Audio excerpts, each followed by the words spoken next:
About last night, in the words of Lenny McLean, that was quality. Tottenham Hotspur 2, Manchester City 1. That was the full-time score yesterday at the Tottenham Hotspur Stadium in the Carabao Cup. A big win that sends us through to the last 8 of the competition. It's a competition I want to win. It's a competition now that we've knocked the favourites out. I think we can win. And it's a competition I want to see our best 11 starting in for the United game. And if we get through to the semis and of course in the final, take this competition seriously. And I'm glad that Ange Postecoglou did last night. He got his team selection bang on in my opinion. His substitutions were perfect. The tactics were absolutely spot on to sort of sit in a little bit more counter-attack Manchester City. And I thought we played really, really well. But I don't think we can look at it as Spurs just being unreal and that's why Man City lost. No, Man City at times looked like they really didn't give a monkeys last night. Of course they wanted to win, but they weren't that fussed when they got knocked out. And you could see that in the second half, Erling Haaland sat there on the bench laughing whilst they bring on their young. So they had no intention of bringing on their top players. Now, obviously, they've got some huge injury problems. And if they didn't have those injury problems, maybe the likes of Haaland and some of their top players come on late in the game. But yeah, bringing on their youngsters when they're 2-1 down in the cup competition. Pep's clearly not prioritising this competition. And why should he? They've won it 4 times. We need it a lot more than them, though. And it's not about what they do. It's about what we do. If we would have played our youngsters and got knocked out last night, I would have been absolutely fuming. They did play some of their youngsters, as I say, a slightly weaker side. We played our best 11. We took advantage of their mistakes and errors and the fact that Pep, went with a weaker side. And I'm glad that we did.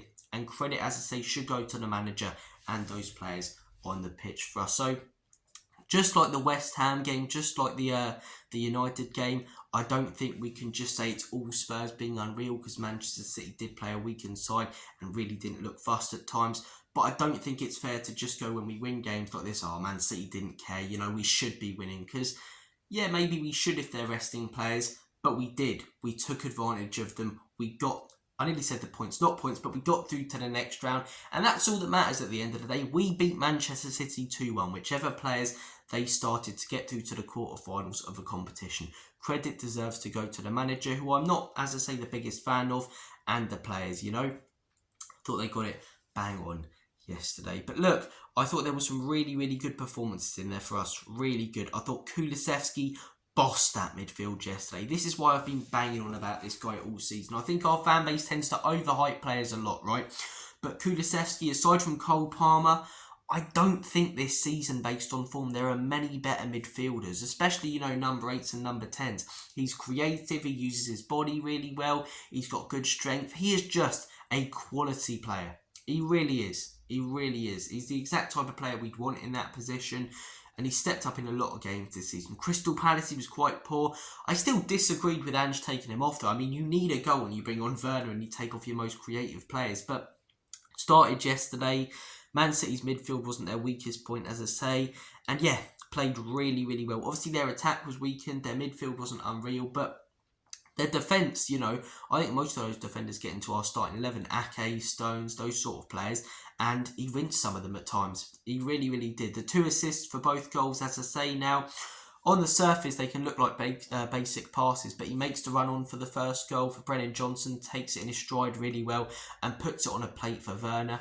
And in the second goal, the perfect layoff for Saar, perfect amount of pace to allow him to get the power and precision on it. Not too heavy of a pass, not too, small of a pass and weak of a pass. So I thought Kulusevski was brilliant yesterday. He really, really was mustard. So lovely jubbly from Kulusevski yesterday. I think Bissouma deserves credit for that block, especially at the end. If we go on to win this competition, we might look back at that block as one of those moments. Do I think we'll, go on to win this competition with Spurs? We never win anything. But honestly, there is a real chance now that we couldn't. If we do, or even go far in this competition, we'll look back at that Bissouma block that was massive. I thought in that second half, he looked really, really good. Yeah, impressed with what we saw from Bissouma. I think Bentancur played fairly well as well. Thought Johnson was linking things up well. I thought Werner, to be fair, put in a really good performance. As I say, this is going to change my opinion on him. Do I think he's going to go on this, 50 goal, game streak now and he's going to turn into the best player in the world? No, I don't. I still think he's rubbish. I really, really do. But having said that, He deserves credit for yesterday. I'm not going to hold so much of an agenda that when he plays well, I'll go, oh, well, he doesn't do it in other games. Yeah, he doesn't, because he's shit. But he played well yesterday, and he deserves credit for it. So fair play to Timo. I think his performance was up there with Kulusevski's. I thought the defence was fairly solid. Romero, I thought looked good. Udogie, when he came on, I thought looked solid. Van der Ven, man. Honestly, out of all the players that could get injured in our team, he's the one I'd least want to. Because I think he really holds our team together. With the system that we play, with that high line, his recovery runs, his pace, as I say, means so much to us. But I've been talking to a number of Spurs fans over the last few weeks, and every time there's been a discussion about Van der Ven, someone said his hamstring's going to go soon. His hamstring's going to go soon. He's going to pull something, because whilst it is his best attribute, running back, and putting in these tackles and using his pace to his advantage, he shouldn't have to use it as much as he does. And using it as much as he does is going to take him out injured, in my opinion, once every season or couple of seasons. Now, he's one of those players like Harry Kane. Harry Kane got injured a lot, but for me, I'm okay with it if he gets injured for a few months every season because of everything he does for the team when he's fit. But it is a weakness in his game. Is it his fault necessarily? No, but he is becoming injury prone. And let's hope, as I say, that this isn't a long injury out, 2 weeks, something like that, returns after the international break. That'd be brilliant. That really would be brilliant. But I bet you any money will see the news because of the way this club is. You get this big high, like a win against Man City, and then we'll see he's out for like 6 months and lose to Villa on the weekend. So look, hopefully, as I say, fingers crossed, he's okay, because I do think he probably is, in all honesty, overall our best player. I think Kulusevski so far this season has been our best player, but when you look at, top quality players at Spurs, there's not many of them, but Van der Ven is definitely one. And hopefully, as I say, injuries don't affect his career, because there's been so many players in the Premier League. I don't think he's going to be as injury prone as Reece James, but think about all the hype that Reece James had about him. No one ranks him as one of the top right backs, not because of lack of ability, but because of how injury prone he is. And hopefully it gets nowhere near that than Mickey Van der Ven, because he's so good. But it's one of those, whilst all his recovery runs are his best attribute, whilst he's so good at them, as I say, whilst I don't even think he'd play as well in a more defensive system. I think Romero would. I'm not sure about Mickey Van der Ven. But as I say, whilst it is his best attribute, it will occasionally result in an injury because of how quickly he's having to constantly run back. So hopefully, as I say, it's not serious with Mickey. But I think most of the team played well yesterday, going back to what I was saying. Apart from a few performances, I don't think necessarily bad, just below par, I'd say. Not as good as the others on the pitch. Vicario, I don't know why the bloke thinks he's Flappy Bird jumping up for that corner. I was like, what's he doing with that? Honestly, I like Vicario. I really, really do like Vicario. I think he's a top quality shot stopper, but I made a video a while back. Is he becoming, a liability? Since then, he's done well at commanding his box from corners, but yesterday shows that still can happen there. Either don't come out at all because you think it's too far away, or if you do commit, jump up into the air. But he sort of comes out and then just stays there and allows himself to be blocked by the Manchester City player. It's like, you're the goalkeeper, you're the one who can use your hands, jump up in the air and claim it, son. You know what I mean? So I don't know why I went, jump up and claim it, son. You know what I mean, you mug? But no, I think he should do better there. But as I say, a bit like Mickey, you take it with all the great shot stopping that he does. Archie Gray. There's a lot of debate on Spurs channels with Archie Gray, isn't there? I was watching Tottenham away last night and Archie Gray gets brought up and it all starts kicking off for about 15 minutes. Don't get me wrong, it's prime time entertainment, but yeah, I think there's too much Archie Gray talk in the Spurs fan base. For me, he's a player with potential. I don't see what people who say he's generational see in him. I don't think he does anything necessarily special, but I do think he's a player with potential. I just think we need to nail him down to one position. In my opinion, his best position is in a number 6. He can also play in the number 8 though. He can play at left back, right back, centre back. So I think what we need to do is choose a position for him and get him starting there consistently when he does play. Because just playing him all over the place, he's not going to, be able to adjust completely to one position. He played mainly, as I say, as a defensive mid at Leeds. Can he play as a centre-back quite well? Yeah. Can he play as a right-back quite well? Yeah. Left-back quite well. But in my opinion, we need to choose a position for him.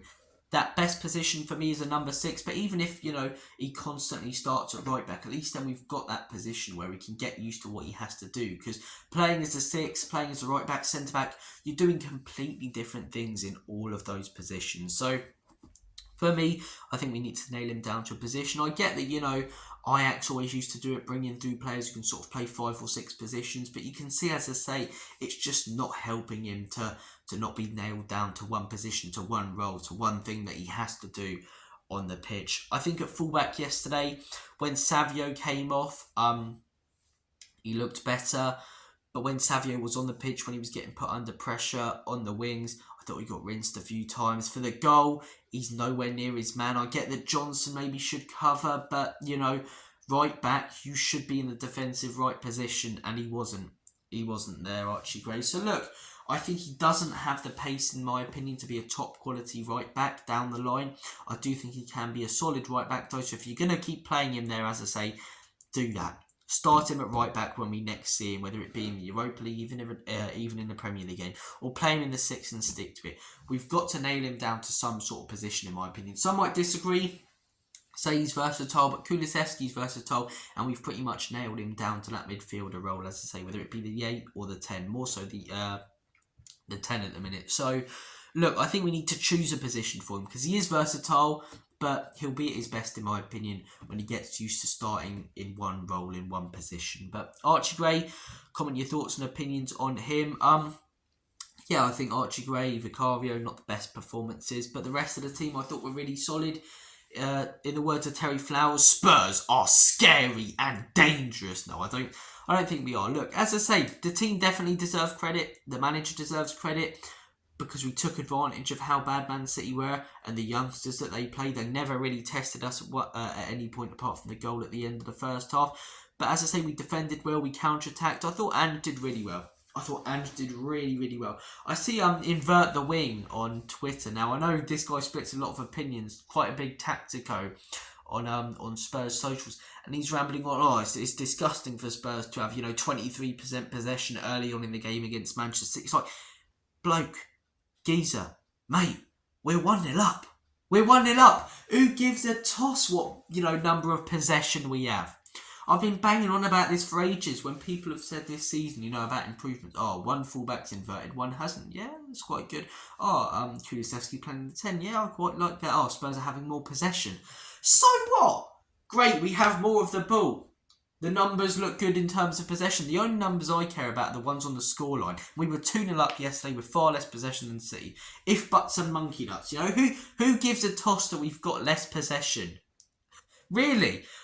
I really couldn't care less. Oh, Spurs have less possession in this game. Oh dear. We're 2-0 up. We're counter-attacking them. It actually makes us less predictable, because if we get ahead into every game playing the exact same way tactically, set up the exact same way, trying to dominate possession, it's easy for teams to pick us off. But City come yesterday expecting us to, go all out attack and try and keep the ball, and we don't. Whilst we still play out from the back, as I say, we're efficient when we're on the ball, trying to win it in transition and counter-attack them quickly. It was a bit of a shock to the system for Manchester City, probably not what they're expecting, and we took advantage of them because of it.